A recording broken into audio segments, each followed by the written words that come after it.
नमस्कार, स्वागत है आपका। आप देख रहे हैं राष्ट्रपथ। मैं हूं आपके साथ अदिति मिश्रा।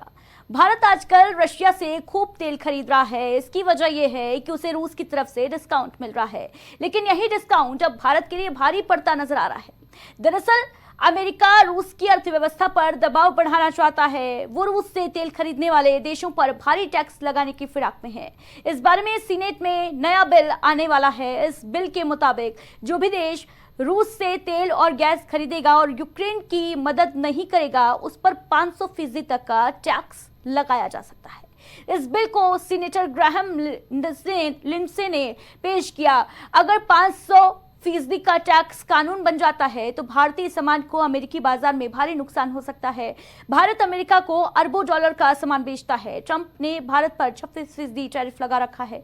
फिलहाल इस पर रोक है और दोनों देश ट्रेड डील के लिए बातचीत कर रहे हैं। अगर जल्दी ही इस पर बात नहीं बनती है तो 9 जुलाई से भारतीय सामान पर 26% टैरिफ लागू हो जाएगा।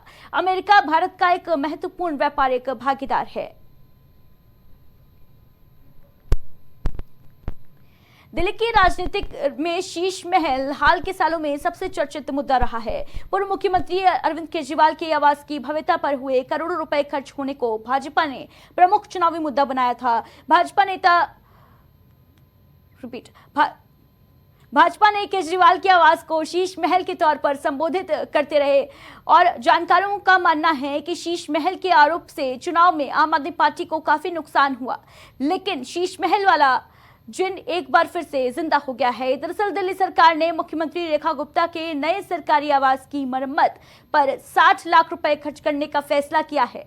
पीडब्ल्यूडी द्वारा जारी टेंडर में बताया गया है कि मरम्मत का पहला चरण जुलाई के पहले हफ्ते में शुरू होगा और इसमें मुख्य रूप से इलेक्ट्रिकल अपग्रेड किए जाएंगे। तो वहीं आज दिल्ली की मुख्यमंत्री रेखा गुप्ता ने एक बार फिर शीश महल के मुद्दे पर आम आदमी पार्टी पर निशाना भी साधा। दरअसल मुख्यमंत्री रेखा गुप्ता ने अपने निर्वाचन क्षेत्र शालीमार बाग में शीश महल पार्क का उद्घाटन किया।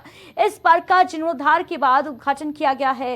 इस दौरान केंद्रीय संस्कृति एवं पर्यटन मंत्री गजेंद्र सिंह शेखावत, उपराज्यपाल विनय सक्सेना, मुख्यमंत्री के अलावा सांसद प्रवीण खंडेलवाल और अन्य अधिकारी भी मौके पर मौजूद रहे। कमाई के पैसे से बनाया था और एक ये शीश महल है जो जनता को समर्पित कर उनकी सुविधा के लिए आज दिया गया है।